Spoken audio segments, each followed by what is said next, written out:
लक्ष्मीनाथसमारम्भां नादयामुनमध्यमाम् अस्मद् आचार्यपर्यन्तां वन्दे गुरुपरम्परां यदि राजाय विद्महे श्रीभाष्यकाराय धीमहि तन्नो रामानुजार्य प्रचोदयात् ஆழ்வார்கள் திருவடிகளே சரணம் எம்பெருமானார் திருவடிகளே சரணம் ஜிய திருவடிகளே சரணம் யோ நித்யமச்சுதபதாம்புஜயுக்மருக்ம व्यामोगदस्तदितरानतृणायमेने अस्मद्गुरोर्भगवतोऽस्य दयैकसिन्धो ராமானுஜஸ்ய சரணம் சரணம் பிரபத்தே.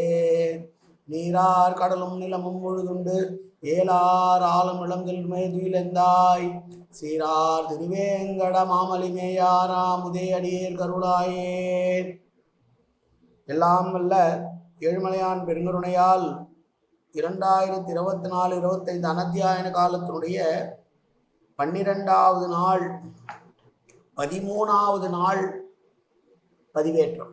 பிள்ளை பெருமாள் அழியங்கார் அருளிய அஷ்டபிரபந்தங்களில் ஒன்றான திருவேங்கட தந்தாதியினுடைய 10வது பாசுரத்தை இன்றைக்கு நாம் அனுபவிக்க இருக்கிறோம். 100 பாசுரங்களால் திருவேங்கட தந்தாதியை கொடுத்திருக்கிறார் பிள்ளை பெருமாள் அய்யங்கார். அவருடைய திருவேங்கட தந்தாதியினுடைய 10வது பாசுரம் இன்றைக்கு முதலிலே தனியன்.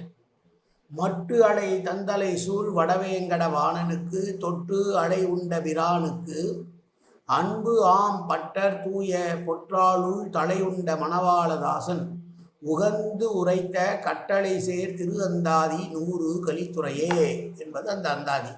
அந்த திருவந்தாதிக்கான தனியன் 10வது பாசுரத்தை பார்க்கலாம். ஒரு மாது அவனி ஒரு மாது செல்வி உடனுரைய வரும் ஆதவனின் மகுடம் வில்வீச வடமலை மேல் கருமாதவன் கண்ணன் நின்பால் திருநெடுங்கன் வளர்கைக்கு அருமா தவம் என்ன செய்தாய் பணி எனக்கு அம்புதியே. நெய்தல் நிலத்திலே இருக்கக்கூடியவர்கள் கடலை பிரதானப்படுத்தி பேசுவது வழக்கம். ஒரு தலைவியானவள் கடலை பார்த்து பேசுவதான பாசுரம் இந்த பாசுரம். கடலை பார்த்து கேட்கிறாள்,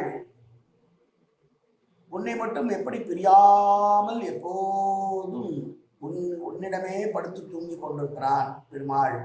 எனக்கு அப்படி ஒரு பாக்கியமே கிடைக்கவில்லையே, நீ மட்டும் என்ன தவம் செய்து விட்டாய் என்று சொல்கிறார். கடலே ஒரு மாது அவனி என்றால் பூமி தேவி.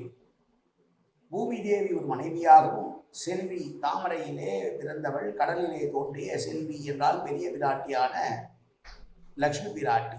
அவளும் எப்போதும் உடன் இருக்க சூரியனுடைய ஒளி வீசுவது போல பெரிய கிரீடத்தை அணிந்துள்ள வடவேங்கட மலையிலே உள்ள பெருமாளாகிய நீ கருமையான நிறத்தோடு மாதவன் என்றும் கண்ணன் என்றும் அழைக்கிறார்கள். ஆனால் நீ இங்கே எங்கே இருக்கிறாய் என்றால், கடல்தோறும் எப்படி மலை குன்றுதோறும் குமரன் இருக்கிறான் என்று சொல்வார்களோ அதுபோல கடல்தோறும் கண்ணன் இருக்கிறான் என்று சொல்வார்கள். அப்படி கடலிலே படுத்து கொண்டிருக்கிறானே உன் மீது, உன்னை விட்டு அகலாமல் எல்லா கடற்கரையிலும் உன் மீதே படுத்து கொண்டிருக்கிறானே, கடலே எனக்கு ஒன்றும் விளங்கவில்லை. நானெல்லாம் ஒரு முறை சேர்ந்தால் மறுபடியும் பிரிந்து சேருவது என்பது நடக்காது இருக்கிறது. ஆனால் உன்னை மட்டுமே தேர்ந்தெடுத்து எப்போதும் உன்னுடைய மடியிலேயே படுத்து கிடக்கிறானே என்னுடைய கண்ணன், அதற்கு நீ என்னதான் தவம் செய்தாயோ என்று சொல்லுகிற பாசுரம். மற்றொன்று, தலைவனை பார்த்து உள்ளூர் பொருளாக எப்படி கொள்கிறார்கள் என்றால், பிள்ளை பெருமாள் அய்யங்காருக்கு ஒருவேளை தரிசனம் கிடைத்திருக்க கூடும். தரிசனம் கிடைத்து உடனடியாக சாட்சாத்காரம் என்று சொல்லக்கூடிய தரிசனம் கிடைத்து உடனே அந்த தரிசனமானது மறைந்தும் போயிருக்கலாம்.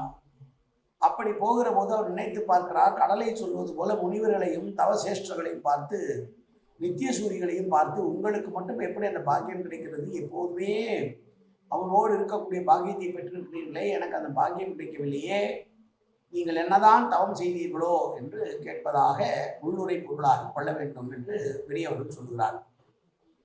முதல் திருவந்தாதியினுடைய 19வது பாசுரத்திலே இதே போல ஒரு பாசுரம் உண்டு. மாலும் கருங்கடலே என்னோற்றாய் வைகம் உண்டு ஆளிலை மேல் உயிர்ந்த வாழியான் கோல கருமேனி செங்கன்மால் கண்படையுள் என்றும் திருமேனி நீ தீண்ட பெற்று கடலை பார்த்து பேசுகிறார் முதல் திருவந்தாதியிலே. இப்படியாக ஆழ்வார்கள் கடலை பார்த்து உனக்கு மட்டும் எப்படி அந்த பாக்கியம் கிடைத்ததோ என்று சொன்னது போல இந்த பிள்ளை பெருமாளை ஐயங்காரும் கேட்கிறார், ஏ கடலே, என்னதான் தவம் செய்தால் எல்லா இடங்களிலும் கடல் தோறும் கண்ணன் துயில் கொண்டிருக்கிறானே, மாயவன் துயில் கொண்டிருக்கிறானே, மதுசூதனன் துயில் கொண்டிருக்கிறானே, நீ என்னதான் பாக்கியம் பெற்றாயோ என்று தலைவியாய் இருந்து கடலை பார்த்து பாடிய பாசுரம் இந்த பாசுரம். மீண்டும் ஒரு முறை பாசுரத்தை சேவிப்போம். ஒரு மாது அவனி ஒரு மாது செல்வி உடனுடைய வரும் ஆதவனின் மகுடம் வில் வீச வடமலைவேல் கருமாதவன் கண்ணன் நின்பால் திருநெடுங்கன் வளர்கைக்கு வருமா தவம் என்ன செய்தாய் பணி எனக்கு அம்புதையே, கடலே எனக்கு நீ என்ன தவம் செய்தாய் என்று சொல்லுவாய் என்று சொன்ன 10வது பாசுரம் இந்த பாசுரம். நாளை அடுத்த பாசுரத்தை சேவிப்போம். காயேன வாச்சா மனசேந்திரியர்வா உத்யாப்தனாவா பிரகதேன சுபாவாது கரோமி எத்தன் சகலம் பரஸ்மி ஸ்ரீமன் நாராயணாயேதி சமர்ப்பயாமி. உடலாலும் உள்ளத்தாலும் வாக்காலும் சகலவிதமான பாவங்களும் தோஷங்களும் நிறைந்ததாகி உலகத்தினுடைய இயல்பிருந்த போதிலும் அடியேன் செய்கிற நல்வினையோ தீவினையோ அத்தனையும் உன்னுடைய கமலமலர் பாதங்களில் சமர்ப்பிக்கிறேன் கண்ணா. காத்தருள்வாய் கண்ணா, ஏற்றுக்கொள்வாய் கண்ணா. எப்போதும் உன் திருநாமம் கண்ணா கண்ணா கண்ணா என்று நாவில் வருவதற்கு அருள்புரிவாய் கண்ணா. சர்வத்திர கோவிந்தநாம சங்கீர்த்தனம் கோவிந்தா கோவிந்தா கோவிந்தா கோவிந்தா கோவிந்தா கோவிந்தா கோவிந்தா கோவிந்தா